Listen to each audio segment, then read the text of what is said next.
Hi, everyone. Welcome to part 2 of the Early Republic. Our questions to think about: what was unusual about the presidential election of 1800? What is significant about the Supreme Court's ruling in Marbury versus Madison, 1803? What is significant about the Supreme Court's ruling in McCulloch versus Maryland, 1819?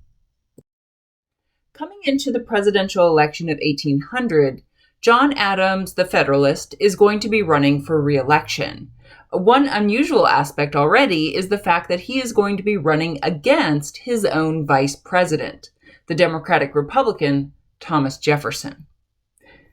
And once again, Alexander Hamilton is going to attempt to rig the voting in the Electoral College so that the Federalist vice presidential candidate, this time Charles Cotesworth Pinckney of South Carolina, would receive more ballots than Adams.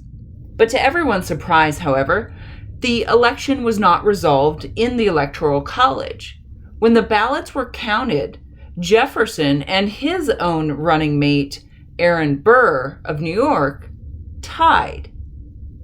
The election, therefore, according to the Constitution, is sent over to the House of Representatives, where each state would cast a single vote, with 9 votes needed to win the election.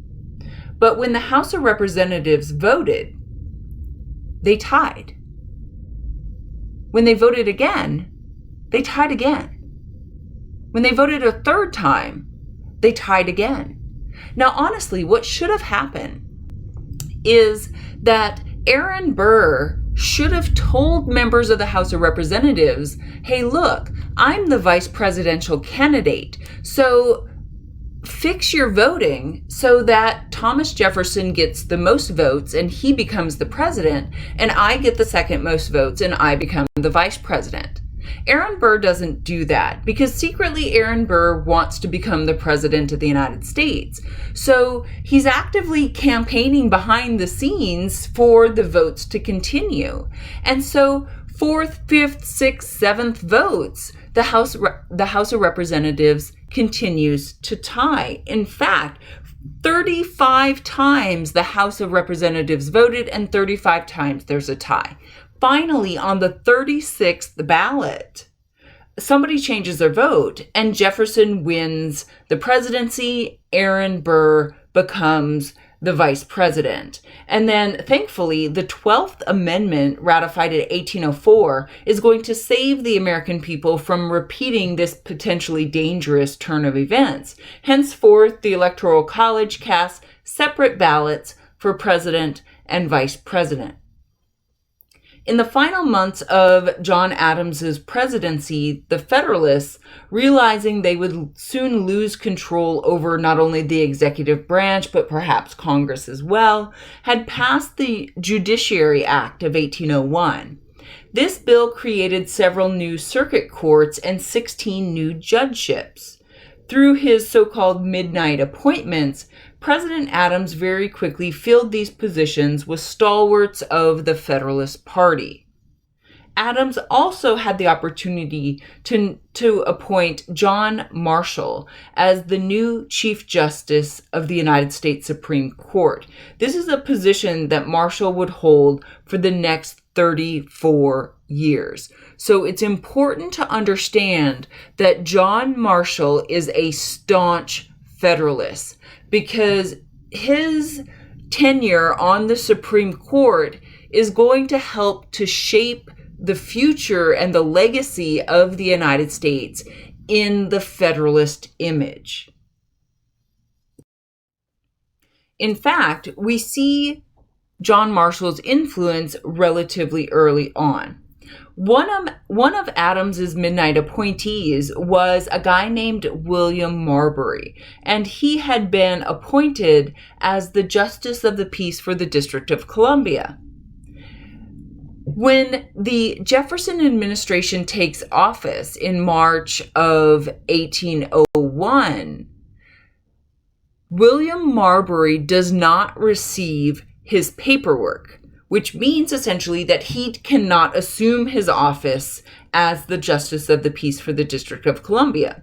So, taking a note from the Federal Judiciary Act of 1789, William Marbury takes his case directly to the United States Supreme Court. Now, keep in mind that the United States Supreme Court has sort of two levels of jurisdiction. First, it has original jurisdiction. And when you take a look at Article 3 of the Constitution, it spells out the types of cases where they start with the Supreme Court.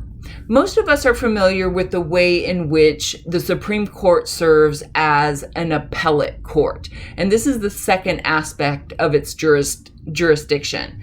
So we often talk about a case making its way up to the Supreme Court. So a court hears the case, and if one of the parties doesn't like the outcome, they appeal the case to the next highest court. Well, the highest court in our nation is the Supreme Court. So a case can make its way up as an appeals decision to the U.S. Supreme Court. But other cases simply start and end with the U.S. Supreme Court. That's where original jurisdiction comes in. Now, the problem is that Section 13 of the Federal Judiciary Act of 1789 says that cases like Marbury's are original jurisdiction. But the problem is that law, that act of Congress, is essentially changing the Constitution by adding to the list of cases that make up original jurisdiction. That can't be done. That is not how we change the Constitution. In order to amend Article 3 of the Constitution, we need a constitutional amendment. And so when William Marbury takes his case to the United States Supreme Court, as Section 13 tells him to do, Marshall's court comes back and says, we are not the appropriate court to hear this case. And therefore, Section 13 of the Federal Judiciary Act of 1789 is unconstitutional. So what Marshall's Supreme Court has effectively done is establish the principle of judicial review. This is not explicitly explained within the Constitution. In fact, some critics of the U.S. Supreme Court will argue that judicial review is a power the Supreme Court gave themselves in the case of Marbury versus Madison. And the funny thing about it is they're not exactly wrong. But as John Marshall put it, if anyone is going to question the constitutionality of a law passed by Congress, shouldn't that happen at the national level? But of course, if we look back to part one of this topic, Thomas Jefferson and James Madison and others who believe in the compact theory of government, they would argue that power belongs to the states. So here's an interesting dynamic between the Democratic Republicans and the Federalists, like John Marshall. The Federalists argue it's up to the Supreme Court to determine if something is outside of the bounds of the Constitution. And Jefferson and Madison and others who believe in the compact theory of government, they're going to argue that power belongs to the states. So in this moment, though, John Marshall wins this argument by saying the Supreme Court can judge the constitutionality of congressional acts. And then in 1810, the Supreme Court also argued in the case of Fletcher versus Peck that judicial review extends to state laws. So if the state of Texas, for example, decides that women can no longer vote in the state of Texas, that's a violation of the 19th Amendment of the U.S. Constitution. And so that case could be decided by the Supreme Court, and that Texas law would be struck down. So jumping a little bit ahead here to the presidential election of 1816 and 1820. With the election of 1816, James Monroe became the third successive Virginian to occupy the White House. So we've seen Thomas Jefferson, James Madison, and now James Monroe. James Monroe is going to serve two full terms and was virtually uncontested in his elections to each, which has led some to conclude that the Monroe Presidency marked an era of good feelings. Take a look at the maps here showing the outcomes of 1816 and 1820. 1816 is the last time we see a Federalist Party candidate. In 1820, you'll notice that there is one lone rogue elector in New Hampshire who cast his vote for John Quincy Adams. And what's interesting about this is that John Quincy Adams wasn't running in the presidential election of 1820. This elector just wanted George Washington to be the only president elected unanimously by the Electoral College. Now, what becomes interesting is we're starting to see a political movement happening here. The Federalist Party ceases to exist, but the Democratic Republicans sort of start to spread out along the entire political spectrum. And so looking at the diagram, we have liberals on the left, conservatives on the right, and the Democratic Republicans just sort of melt across that spectrum. Here's another moment when John Marshall is going to shape our understanding of the Constitution. Alexander Hamilton had proposed the idea for a Bank of the United States in 1791. That institution was given a 20-year charter, and at the end of that time, Congress was given the opportunity to either let the bank expire or to recharter it. And Congress made the decision to let it expire. And the sad thing is, coming into 1812, the economy crashes, partly because that stabilizing force of the Bank of the United States was no longer there. So in 1816, Congress recreates the Bank of the United States, also called the Second Bank of the United States, and it would be given a 20-year charter again. The Bank of the United States was able to set up branches in various cities to do the business of the Bank of the United States. But in Maryland, we see a very strong support for the compact theory of government. And going back to the idea of a strict interpretation of the Constitution, many people throughout the nation, but especially in Maryland, believe that the Bank of the United States is unconstitutional, that it is an overextension of federal power. So what Maryland is going to do in order to limit the influence of the Bank of the United States is they are going to require a tax stamp be placed upon the bills, the paper money issued by the bus. So essentially, Maryland is placing a tax on the banknotes themselves. In order for a banknote to be legally used within the state of Maryland, it had to have this stamp. But bank clerk at the Baltimore branch of the bus, James McCulloch, refuses to put on these tax stamps. So this case goes to the United States Supreme Court in McCulloch versus Maryland, 1819.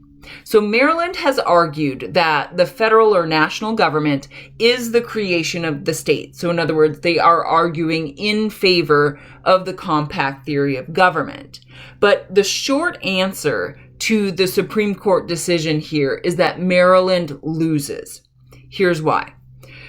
John Marshall and the Supreme Court are going to argue that the power to tax is the power to destroy. Because if you want to destroy something, you can quite literally tax it to death. So if we put a 10,000% tax on gasoline, we're going to see many fewer people buy cars that run on gasoline. So the power to tax is the power to destroy. And what Marshall said is that the Bank of the United States was a federal agency, and that giving a state the power to tax it would also be giving the state the power to destroy it. So in other words, a state could possibly destroy a federal entity. And John Marshall, as a strong federalist who believes in a strong national government, he is not going to allow that. So he argues, number one, that the bus is a federal agency. So by the way, he's basically saying that the bus is constitutional and that Maryland cannot tax it. And when it comes to the point that Maryland had stated that the power of the federal government came from the states when they ratified the Constitution, Marshall argues against this. He said that the people acting through the state conventions had ratified the Constitution. And he points to the first three words of the U.S. Constitution: we the people, not we the states. Think back to the Articles of Confederation. It was the Articles of Confederation and Perpetual Union by the states. So under the Confederation government, the states had created the national government. But when we ratified the Constitution, people voted. And then the document says, we the people of the United States. And so what the case of McCulloch versus Maryland has essentially done is declared the compact theory of government null and void. But it's not going to die there. So jumping ahead once again to the 1824 presidential election, this campaign is interesting because it's a moment of transition with how we choose candidates for the presidential elections.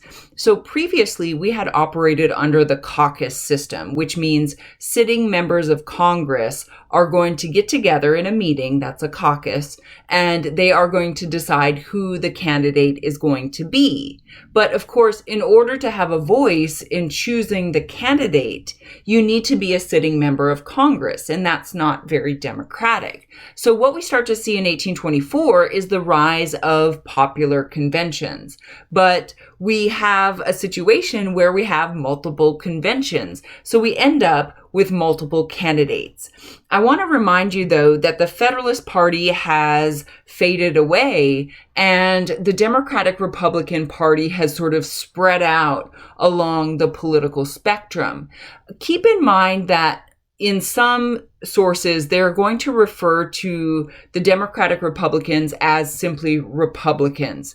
But keep in mind, this is not our Republican Party today. That party wasn't born until 1854. The other thing I want to point out here is that this graph here shows no parties. That's not true. Every single one of these men is some flavor of Republican coming into this election. Okay, so in this older system, this caucus system, we see William Crawford of Georgia nominated through the caucus, but we see 3 additional candidates nominated through conventions. When you take a look at this map and you take a look at the top pie graph, the Electoral College vote, that's where we need to look to determine who won the election. But the problem is it's misleading because when you have a large number of candidates, it's unlikely that one of them is going to win a majority. When we think about the Electoral College votes, it's not simply having the most that wins. You have to have at least 51% of the Electoral College. So even though Jackson has the most, he doesn't win the election outright. According to the Constitution, if nobody wins a majority, then once again, the House of Representatives decides the election. But only the top 3 candidates are to be considered. So poor Mr. Henry Clay is out. But Henry Clay is also the Speaker of the House of Representatives, so he encourages his supporters to transfer that support to John Quincy Adams, mostly because Henry Clay hates Andrew Jackson. So sure enough, when the House of Representatives votes, John Quincy Adams wins. And when he becomes the president, he names Henry Clay as his Secretary of State. And of course, Jackson's supporters are furious. They say that some kind of corrupt bargain has taken place between Clay and Adams. So almost immediately after the 1824 election, Andrew Jackson's supporters begin campaigning for the 1828 election. Coming into the presidential election of 1828, John Quincy Adams is relatively unpopular in this moment. It's interesting because John Quincy Adams was brilliant and he had an impressive resume. It's difficult to find someone who was better qualified to be the president of the United States. But John Quincy Adams also had a reputation for being unwilling to compromise. So even though he had these brilliant ideas about improving the nation, very few of them are actually passed, and very few of them are even considered by Congress. So Jackson's supporters have a lot of support at the grassroots level. So Jackson had been working and his supporters had been working to rally support among the common men at the local level. And this is an incredibly bitter campaign, but partly because of Adams's ineffectiveness and partly because of the strong grassroots effort put forth by Jackson, Andrew Jackson wins the presidential election of 1828. So in our next topic, we'll take a look at the presidency of Andrew Jackson. So coming back to our questions to think about here, what was unusual about the presidential election of 1800? Alexander Hamilton had once again tried to manipulate the Electoral College, but it backfires when Thomas Jefferson, the Democratic Republican, and his vice presidential candidate, Aaron Burr, tie in the Electoral College. This election would be settled by the House of Representatives, but not until after a series of ties themselves. Jefferson becomes the president, Aaron Burr becomes the vice president. What is significant about the Supreme Court's ruling in the case of Marbury versus Madison, 1803? This is where the Supreme Court establishes the principle of judicial review, that the Supreme Court has the power to determine if an act of Congress or an act of the states, with Fletcher versus Peck, is in violation of the U.S. Constitution. And then what is significant about the Supreme Court's ruling in the case of McCulloch versus Maryland, 1819? This is the case where the Supreme Court argues that the compact theory of government is invalid. They argue that the states did not create the national government with the Constitution, but rather the people of the United States created the Constitution and the national government.